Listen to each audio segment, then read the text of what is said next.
अस्सलाम वालेकुम नाजरीन, मैं हूं अरूज फातिमा और मैं हूं अली अकबर। आप देख रहे हैं पीएनपी न्यूज। आइए नजर डालते हैं आज की अहम खबरों पर।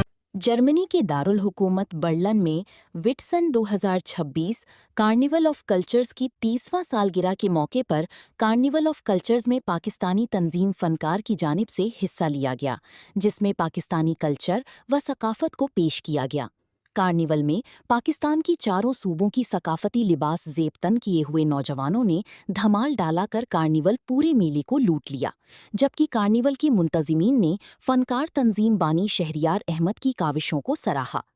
बर्लिन मुनक्किदा कार्निवल ऑफ कल्चर्स में दुनिया भर की मुख्तलिफ ममालिक तंजीमियों ने अपने सकाफती विरासा को पेश किया, जबकि इस मौके पर फनकार तंजीम की जानिब तयशुदा रूट्स पर मुख्तलिफ एरियाज़ में मकामी म्यूज़िक में धमाल डाला। कार्निवल ऑफ कल्चर में 66 तंजीमियों को इजाज़त मिली, जबकि मुंतज़िमीन की जानिब से बेहतरीन परफॉर्मेंस करने वाली ग्रुप्स को इजाज़ से नवाजा जाएगा। 30 साल में पाकिस्तानी ग्रुप की जानिब से पहली शिरकत को कार्निवल का रुख बदल दिया। पाकिस्तानी तंजीम फनकार की जानिब से पहली शिरकत ने ही पाकिस्तान की सकाफत को बेहतर अंदाज में उजागर किया गया।